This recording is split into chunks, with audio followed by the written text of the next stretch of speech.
One minute. Everybody good? Because we like to be on time.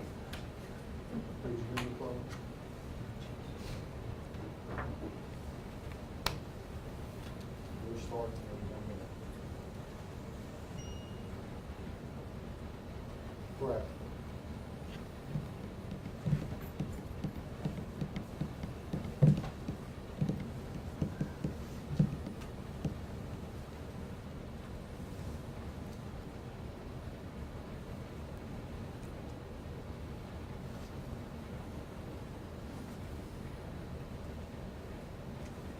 It's that awkward silence before anything gets started.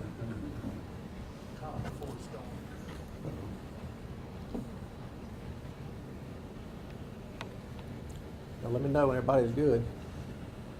Sounds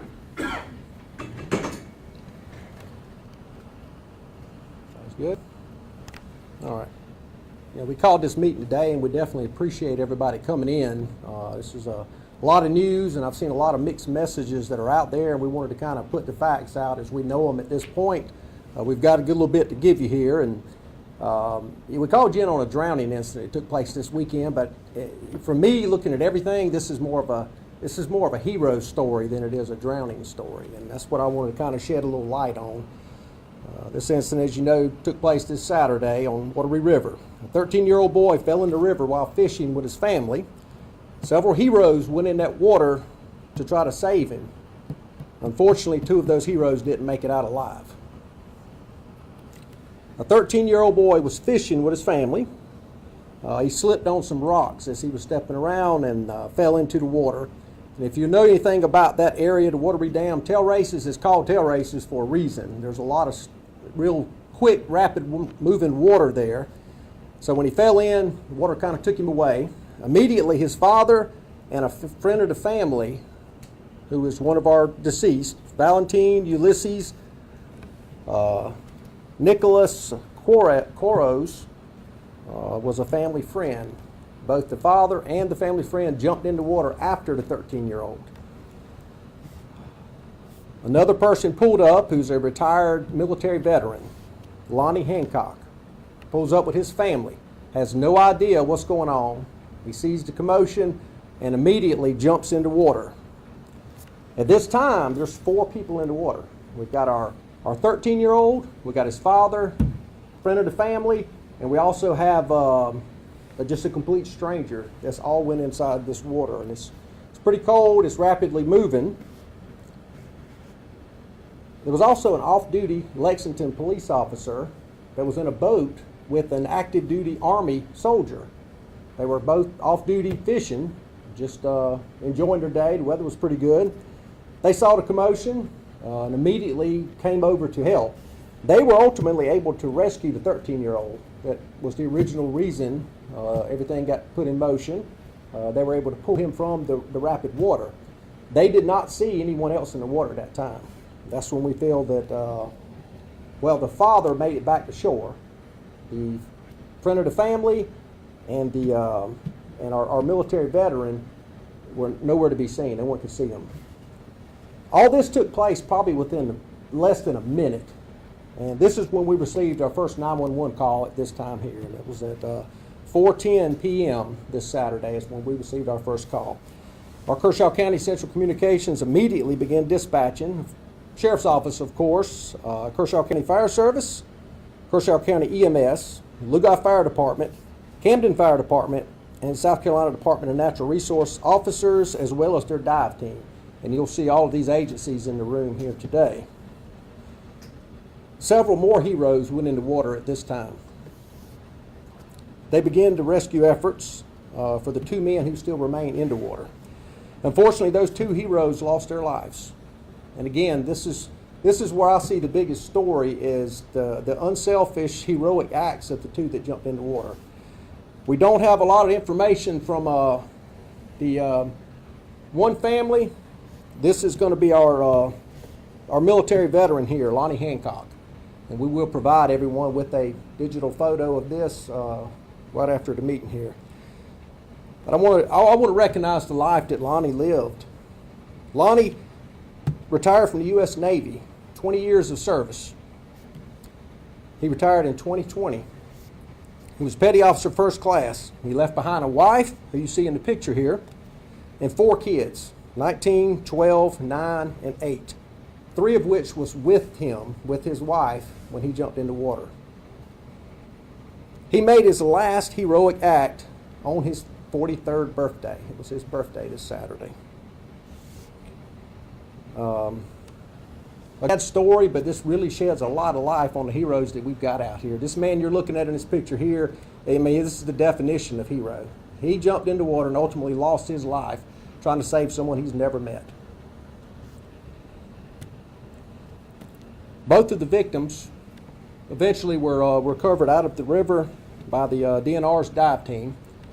Our first one, Mr. Hancock, he was located at Mr.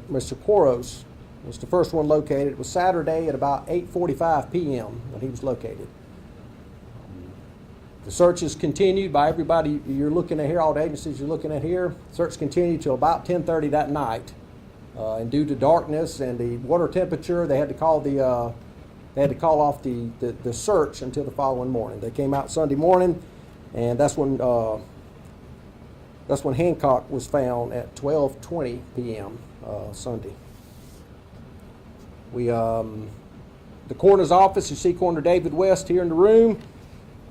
He does have the first scheduled autopsy will be tomorrow at 11 a.m. And that's kind of the down and dirty to the points. So if anybody has any questions, I'd be glad to take them at this time.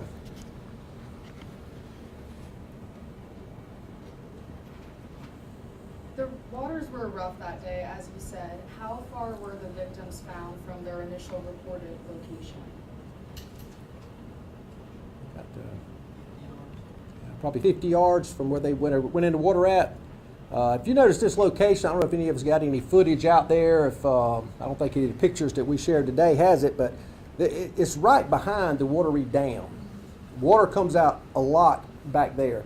Now, of course, the dam was shut off during the rescue efforts, so the water wasn't as rapid afterwards. But at the time this was going on, again, all this took place probably within a minute or so. So well before anybody even was dispatched to the scene, I think everything had done run its course and was unfortunately over with. But we're looking about 50 yards.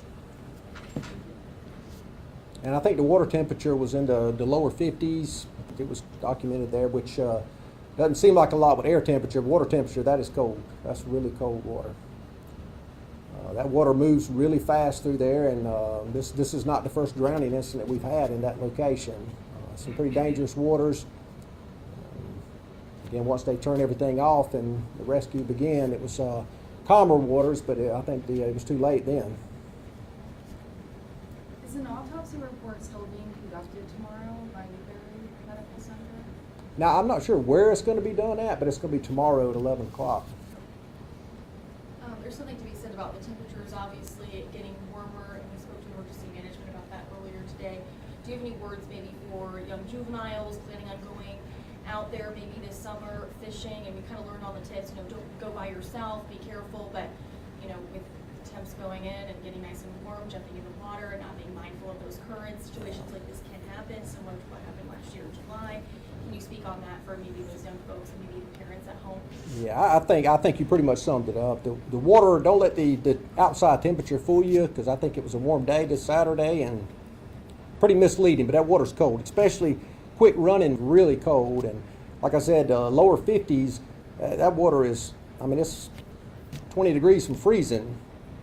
50 degrees if you walk outside doesn't seem like that bad, and some people don't even need a jacket in that kind of weather, but in that water, it is cold.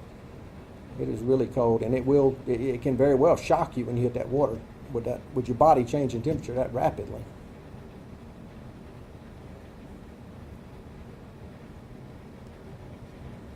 One follow-up question, maybe this is something that will be revealed in the autopsy. The duration of time, I actually spoke to that active duty military individual who was in that boat earlier this afternoon. He called me up and said, I think the real story mimics to what you just said, was this is more of a hero story. Absolutely. Something that was really shocking to him and everyone else on that water. He said it all happened, like you mentioned, in just a couple of minutes. Do we know any estimation really on how long this whole situation took, from the 13-year-old slipping and maybe falling in that water to the disappearance of those two individuals? How fast maybe they? I would say within a minute. I mean, you look at everything like within a minute from the time it all took place, because the guys on the boat that you talked with, they were,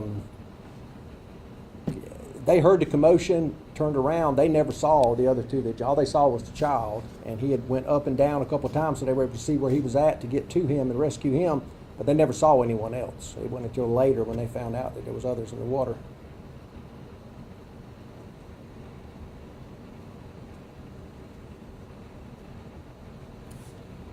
Anybody else? Okay, well, we're going to leave you with this picture, and again, I think we got some copies of our incident report as it is right now. We've got, we're going to email that out to everybody that was on the email distro that y'all got to be here today, as well as the 3 pictures you see here. We'll send you the original photos of this. And by the way, this picture here was shared by the wife here. She sent that to us. We let her know that we was doing the conference today and that we definitely wanted to recognize him as being a hero. The other gentleman that passed away, his family, unfortunately, were arranging funeral and stuff today, and we couldn't get in touch with them to get a picture and all of him, or we would have had his picture also. So we hope to maybe do something for their families later on down the line to recognize this hero act that both of them made. But we definitely wanted to push this out here today, because that man you're looking at on the right there is he is the definition of hero. They need to put his picture in the dictionary under the word hero. If there's no more questions, we're gonna leave you with that. And my chief deputy, Terrell Coleman, behind you, will have copies of the incident report, and we'll leave you with that.